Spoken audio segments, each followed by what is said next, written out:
Hey there, subscribe to my channel, and also press this bell icon so you never miss any new updates, cause whenever we upload new video you will get a notification on your phone.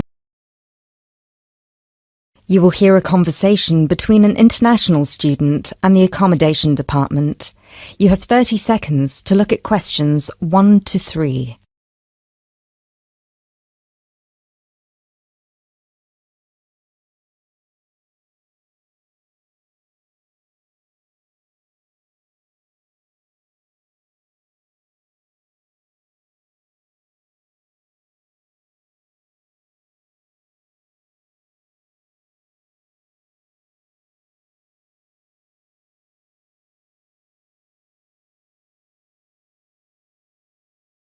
Hello, accommodation department. How can I help you? Do you look after accommodation for international students? Yes, we look after accommodation for all the students. Good. I hope you can help me then. I've only just been accepted onto a postgraduate course, and I want to know if there is any accommodation available from this September. I know it's very short notice. Yes, it is rather late, but I'm sure we'll be able to find you something. First of all, can you give me your name and student number so that I can find you on the system? Sure. My name is Maria Teresa Gonzalez. Maria Teresa Gonzalez. How do you spell that? Gonzalez.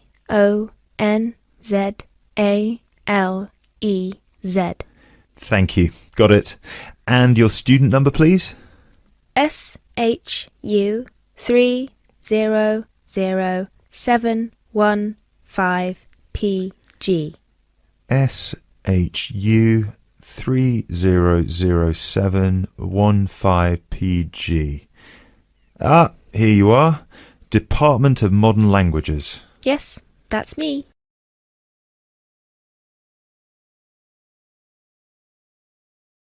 You now have 30 seconds to look at questions 4 to 7.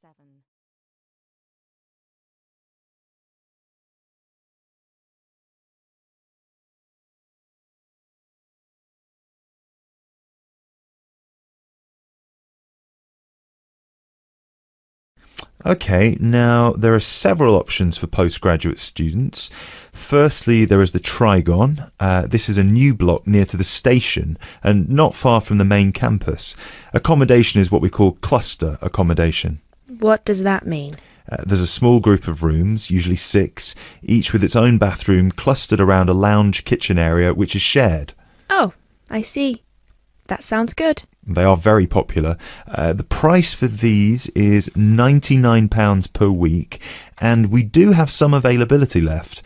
However, for postgraduate students, there are other options. And what are they? There's another apartment block called The Cube, located near the west gate of the campus. Accommodation there is in 1 or 2 bedroom self-contained flats. So, the Cube is self-contained? How does that work? Well, basically, they're just like ordinary apartments. Each apartment has 1 or 2 study bedrooms with ensuite bathroom, a lounge and a kitchen. And what is the price of those? For the 1 bedroom, it is £180 per week, and for the 2 bedroom, it is £110 per week for each person. And can I choose who I share with? If you have a friend and you would like to share with them, of course, we can reserve a 2-bedroom apartment for you both. Otherwise, you just have to share with whoever else is there. Obviously, it will be another woman. I will have to think about this. Do I have to make a decision now? No, but we don't have much accommodation left, so I can't guarantee that there will still be availability if you leave it too long. Yes, that's fair. I have a friend in the management department who might like to share. I will speak with her and get back to you this afternoon. Okay, fine. Do let us know as soon as you can. I will do. Thanks for all your help. My pleasure. Bye. Bye.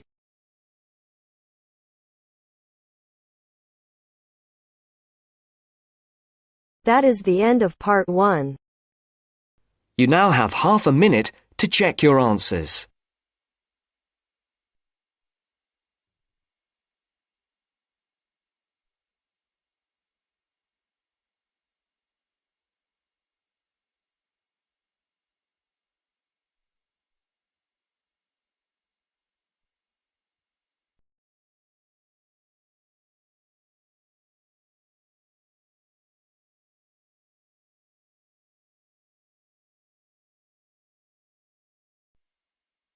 Now turns to Part 2.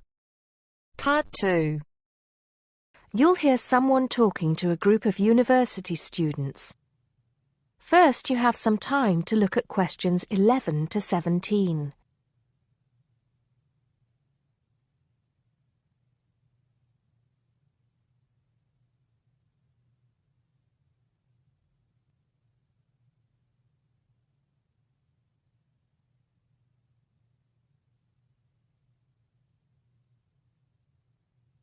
Now listen carefully and answer questions 11 to 17. Good morning, everybody, and welcome to Upton University. I hope you are settling in and beginning to find your way around.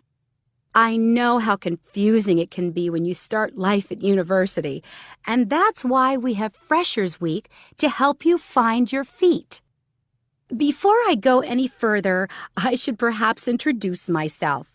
My name is Sally Jackson, and I am the Secretary of the Students' Union, which has organized this week of events for you. You will usually find me in the office on the first floor of this building when I'm not attending lectures. Anyway, down to business. Of course, there are a few things that you are obliged to get done during your first week here. But once you've opened a bank account, if you haven't got one already, seen your director of studies to discuss which courses you are going to take, and signed up with a doctor, there will be plenty of time left to enjoy the events we have arranged for the week. And have we got a lot lined up for you? Throughout the week from Monday to Friday, every morning starting at 10 a.m., there will be orientation and welfare events. These will include tours of the campus, which, as you have probably noticed, is the size of a small town with 9,000 residential students, as well as sessions on developing study skills. We also have tours of Upton itself arranged for you, with a bus leaving from outside this building every afternoon at 5 o'clock. There are a number of interesting things to do and see in and around Upton, so you can expect visits to the castle and museum, as well as the popular Ghost Walk. You'll need to sign up for this one, as numbers are limited. Just put your name on the list on the notice board in the entrance lobby. An important event is scheduled for Monday, that's the day after tomorrow, when we will be holding the academic fair. This is an opportunity for you to speak to students and academic staff about the courses that are on offer. The academic fair starts at 1 o'clock, by the way. There are a couple of other fairs that I think will interest you. First of all, we have the Societies Fair on Tuesday the 16th, which I think is an absolute must. You might not believe it, but the university has over 150 societies and sports clubs you can sign up for, so you are sure to find something of interest to you. That also starts at 1 o'clock, and it will be here in the Union Building. Also in this building is the Trade Fair on Wednesday from 2 until 5 in the afternoon. This one might sound a bit strange because you will find a load of banks and other businesses here trying to get your custom. You will find plenty of bargains and, best of all, a lot of the businesses give away stuff for free. Before you hear the rest of the talk, you have some time to look at questions 18 to 20.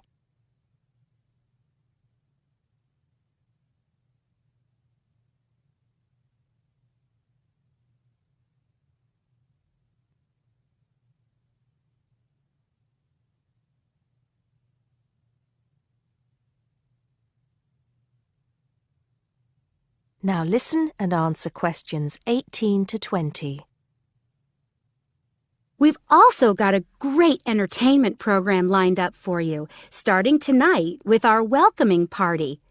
We have a top band lined up for your entertainment, but I'm not allowed to say who they are.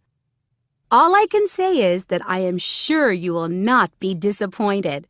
So come along to Blackmore Hall at 9 o'clock this evening to get your university experience off to a flying start. Just one point. I'm afraid this event is limited to freshers only. Because of space restrictions, you can't bring a friend tonight. Sorry about that. There's more fun and games on Monday in the Cotswold Theater here on campus. We have booked two of the cleverest comedians in the country, Paul Frazier and Jenny Brown, for a 3-hour show. Paul has assured us that he and Jenny have packed the show with new material, and as they always get rave reviews for their shows, I think we can look forward to an evening of great entertainment. That's in the Cotswold Theater on Monday evening at 7:30. Moving along a bit, on Thursday there is an important date for your diaries. This is the official Freshers Opening Ceremony, when the Dean welcomes you to Upton University. So remember, Thursday the 18th from 2:30 to 3:30 in Blackmore Hall. You certainly should go to this one, and by the way, light refreshments will be available. At the end of the week, on Saturday, you have the chance to dress up in your smartest evening wear for the official Freshers' Ball. Actually, although it's called a ball, it is quite a relaxed affair, so we are more than happy if you turn up wearing jeans and a t-shirt.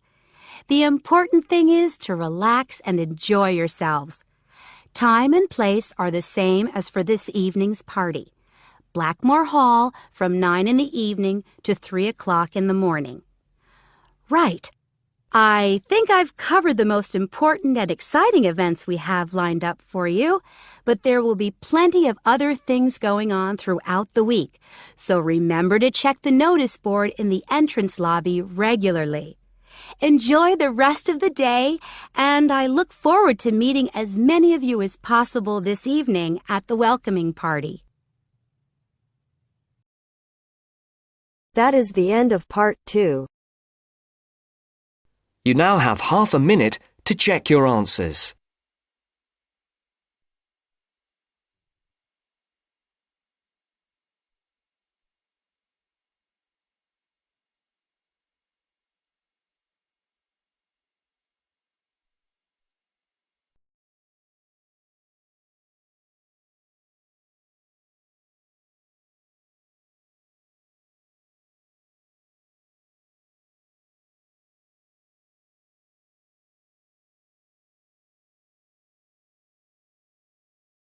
Now turns to part 3.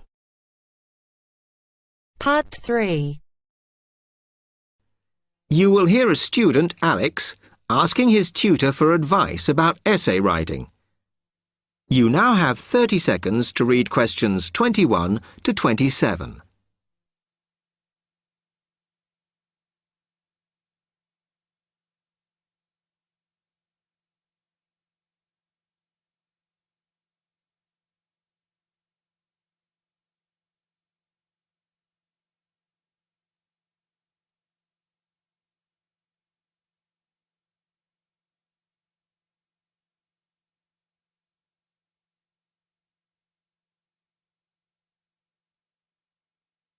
Hi, Alex. Come in.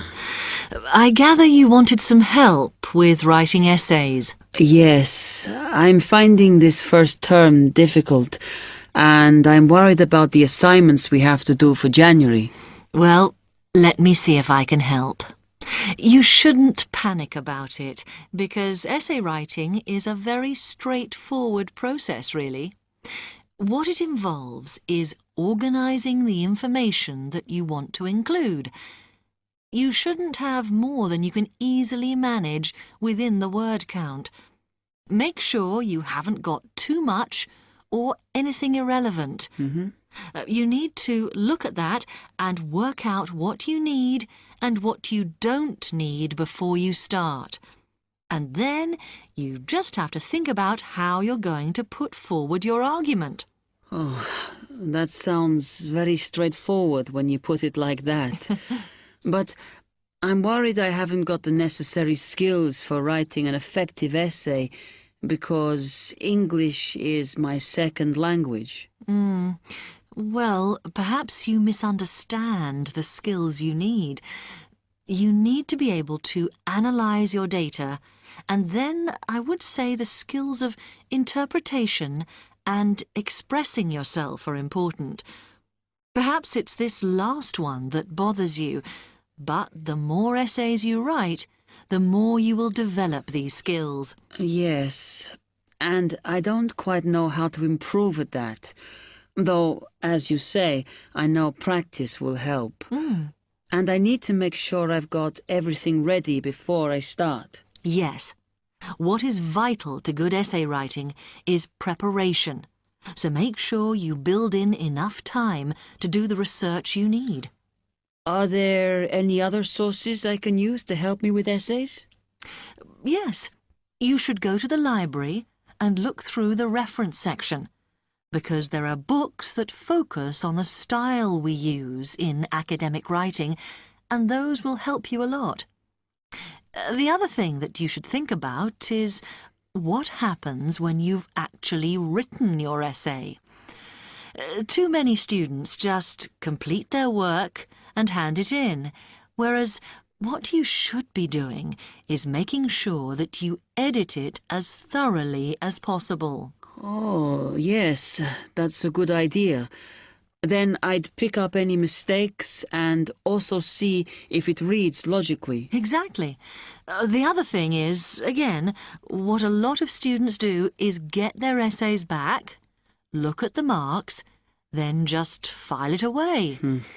They don't realise that if they checked it through and looked at what the tutor had written, then they can learn from their old essays. Yeah, I can see that's a good idea. So, is that okay? You can always come back to me. You now have 15 seconds to read questions 28 to 30.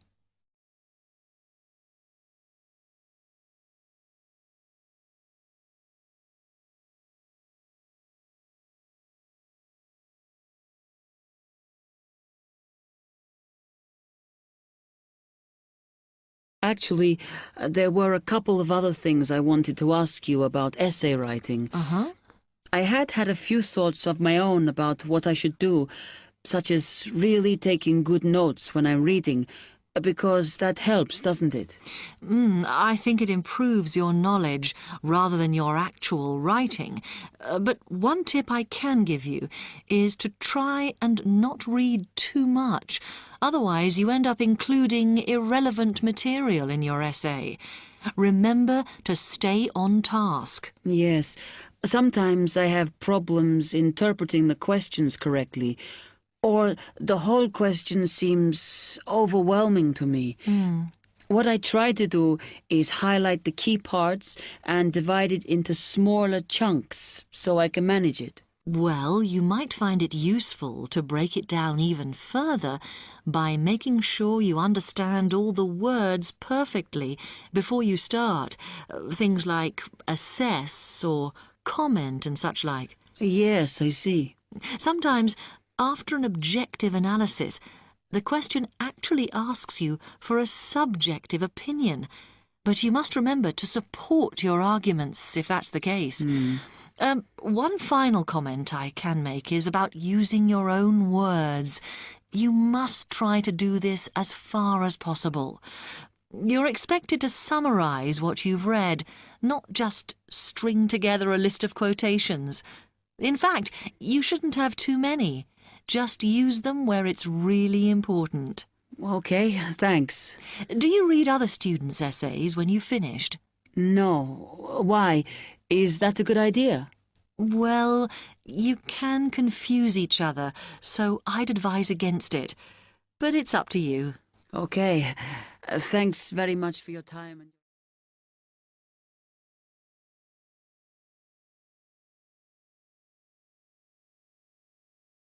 That is the end of part 3.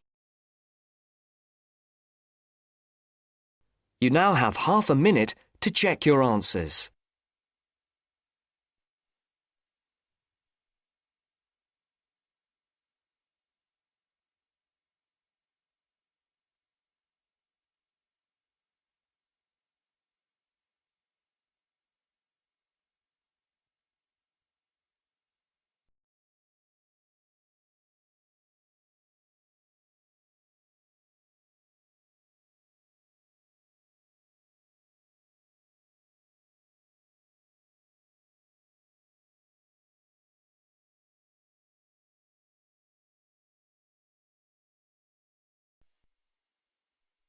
Now turns to Part 4.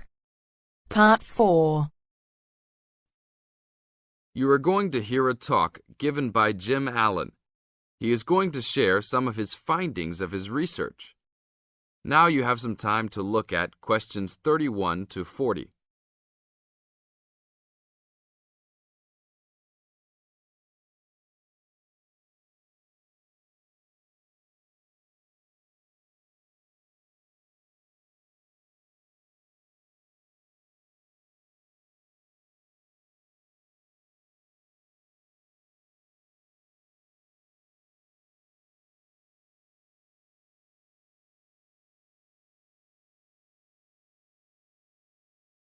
Now, listen carefully and answer questions 31 to 40.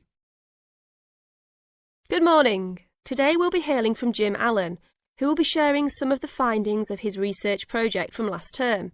Jim. Thanks. Well, to start with, a little bit of background about the project. As you can see, our title is something that is relevant to everybody in this part of the world: water safety.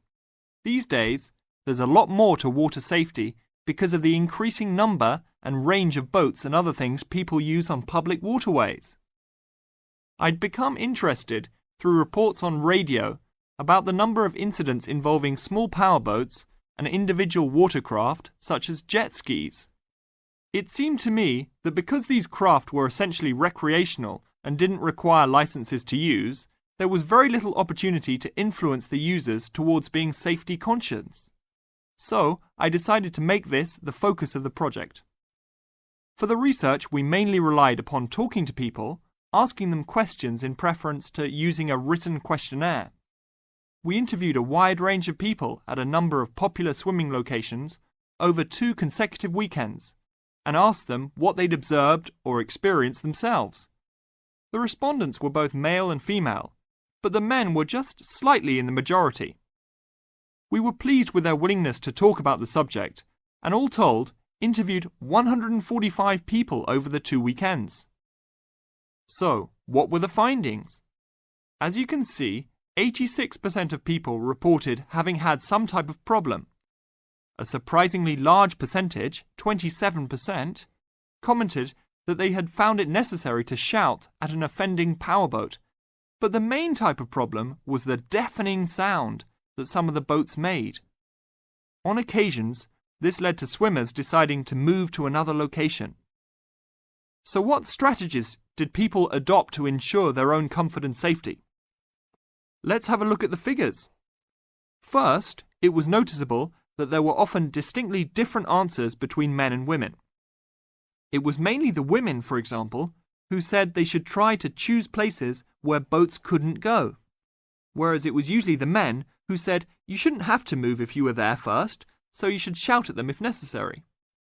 Both men and, it was women who said you should call the authorities if the situation gets too dangerous or the powerboat drivers are acting irresponsibly. Then, I had thought it would be mainly women, but both sexes made the point that above all, it's important to get children away from any possible danger. Men were very aware that jet skis could be unpredictable in inexperienced hands. They also made the point that it's much safer to have your car nearby and clearly visible to any watercraft if you're swimming in a relatively remote spot. Finally, wearing visible clothing, men didn't think it was quite as important as women, but both gave it a high safety rating. When we asked them what they thought the government should do to help solve the problem,